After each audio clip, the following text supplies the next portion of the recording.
Joining us this morning, the head coach of the Bullard Panthers baseball team, Chad Sherman. What's up, Coach? How you doing this morning? I'm good, man. How are you guys? I'm doing fantastic. Let's talk a little bit about this. Well, first off, before we get into this season, I know you were hired a couple of years ago as the head baseball coach. Last year was your first full year with the Panthers. This year, in your second year, talk to me a little bit about how this experience has been as being the head coach of the Bullard Panthers. Yeah, I mean, it's been great. It's been a lot different. I used to be a college baseball coach. Obviously, that's a little different than high school. So getting used to, as you can see, I'm in my room, getting used to the teaching aspect of it. The different rules, the different guidelines for practices is obviously it's quite a bit different, but it's been great. I mean, I'm from here. I grew up here. I played here, so it's cool to coach where I grew up. So like I said, it's been a lot of change, a lot different than what I'm used to, but it's been a great experience so far. So no complaints. Yeah, I'm glad you mentioned that. I was going to say you're a graduate of Bullard High School. So how different are the halls Yeah. now from when you were at school to now? There's more halls. There's a lot more people. I want to say, unfortunately, this is going to be my 20th reunion this year. So it's been 20 years since I graduated, and Bullard has doubled in size for sure.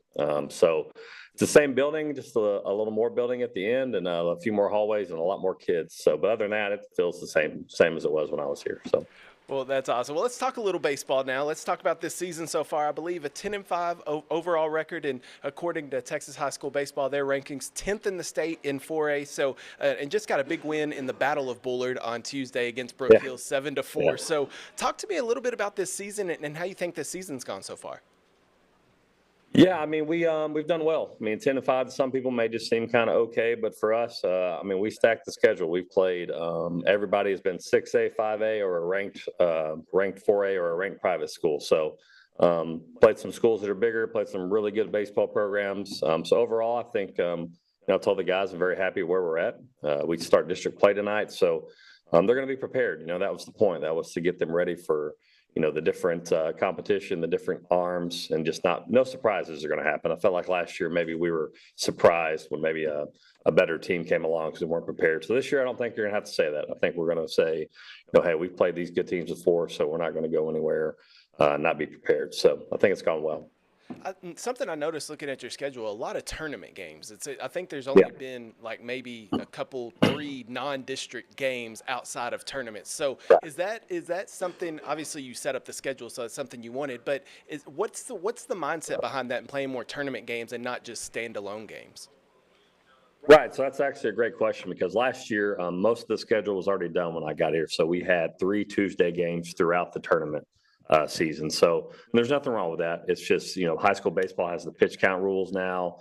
So I kind of felt like we were getting spread a little thin playing 4 or 5 games on the weekend after playing on a Tuesday or a Wednesday. So this year I decided to go the opposite. We only played opening day, which was, the first game of the year. And now we've only played tournament games. So we're going to fill in those spots on Saturdays. So we have 4 or 5 Saturday games left, which that seems like a lot. But it'll be good to get our guys some at-bats without the pressure of, hey, winning a district championship. Obviously, we want to win every game, but being able to play, and it's going to be good teams. It's not a cakewalk on those Saturday games. I believe we have Spring Hill tomorrow. We'll get to play Tyler Legacy again. We'll go up to Pleasant Grove and play them, and then play Liberty Outlet the last game of the year. So you're talking 4 quality baseball programs. So. Yeah, I mean, some people look at me crazy, but I want our guys to know what it's like to play good baseball and what it's going to take to win a state championship. So that's where we're at. Yeah, and I think that's a good point because when you get into the playoffs, you're going to have to play teams of that caliber anyway to get to the state championship and to win state. So you might as well test yourself against them in the regular season. So I think that's a great idea. District, you mentioned you start district play tonight. You're heading down to Center to take on the Rough Riders. This district includes Hudson, Madisonville, Rusk, Center, Palestine, and Bullard. What are your thoughts overall on the district? It's a tough one. Last year we were fortunate enough to win it. Lufkin Hudson always has good baseball, even since I was here.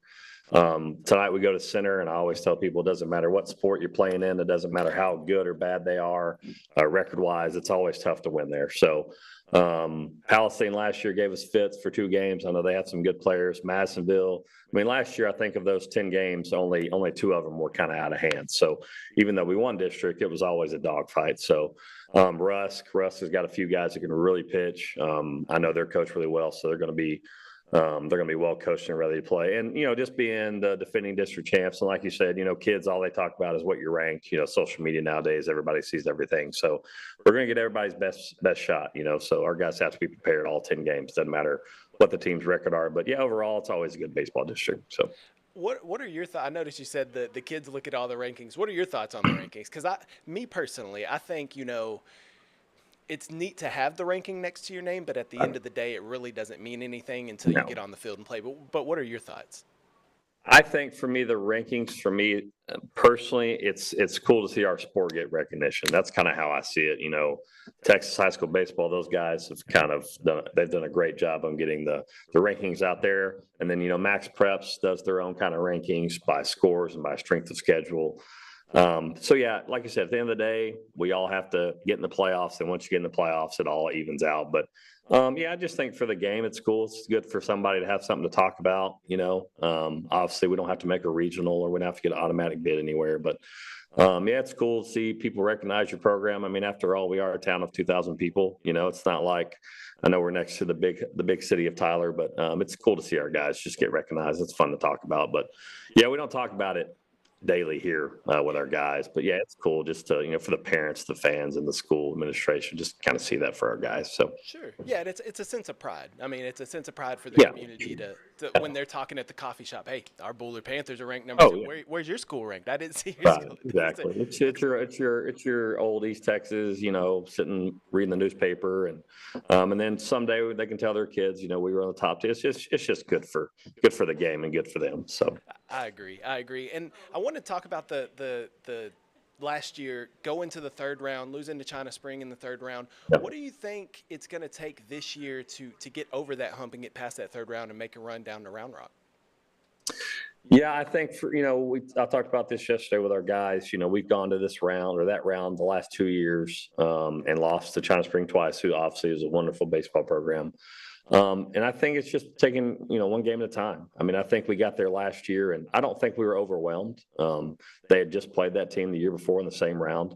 I think last year we just ran into a buzzsaw, man. Those guys were just hot. They were swinging the bat, and in any sport, but especially baseball, when you're playing well, it's hard to stop. So I don't think there's really one or two things you can point at for it. I think it's just going to be one of those things mentally, as long as we're prepared to play every single game. I'm of the belief if we lose in the first round or we lose in the state championship game, it's the same. We want to make sure we try to win that state championship. And I know a lot of parents would go, it would be great to make it, but I would like to win the whole thing, So, yeah, mentally, I don't think there's a mental block there. Obviously I would be really surprised if China Spring getting waiting on us again. I'll be honest with you. So yeah, I think for me, it's just, taking it one game at a time and just making sure the guys are prepared. If you're prepared, you're not going to have anxiety. You're not going to have stress about it. You're going to believe in what we do, and that's all you can ask. Because after all, they are 15, 18-year-old kids. So exactly, and I think that's it. Lost in all this is these are still kids that are still growing up, still learning, and all that. And to your point, to the parents saying, well, sometimes you want to make it down there. Well, if you go all the way down there, you might as well win it, right? So if you're going to go down there, let's go down there to win it. Well, before I let you get out of here, I want to ask you about the community support. Obviously, you mentioned it, a graduate of Bullard. You know how tight this community is. What's the support been like for you, your family, and then the baseball team? Yeah, it's been unbelievable. Obviously, like I said, Bullard has grown. I'd be lying if I said I didn't know 95% of the people that come to games, and obviously with the kids getting to know their families. And I used to work for a baseball facility around here, so I've known a lot of these kids since they were 7, 8 years old. Gave them lessons, and so that's really cool to kind of know them already. But yeah, I mean, it's unbelievable, man. From the booster club to the administration to just all the parents. Bullard, they love their baseball. I mean, we've always loved it. But I feel like over the last 10 years, man, Bullard's really taken off, just even with talent, the Hagen Smiths of the world, and just getting a lot of publicity from that. That's always awesome. And so, yeah, I mean, Bullard's going to support their baseball. It doesn't matter if it's an alumni coaching it or for somebody they don't know. You're going to have to put your best foot forward when you coach baseball here. So I enjoy it. I've loved being here so far, and hopefully I can be here for a long time. All right, Coach. Well, we appreciate you taking the time and talking to us today, and best of luck to you and the Panthers on the road tonight in Center, and I'm sure we'll talk to you down the road, Coach. Okay, sounds good, guys. Take care. All right, thanks, Coach.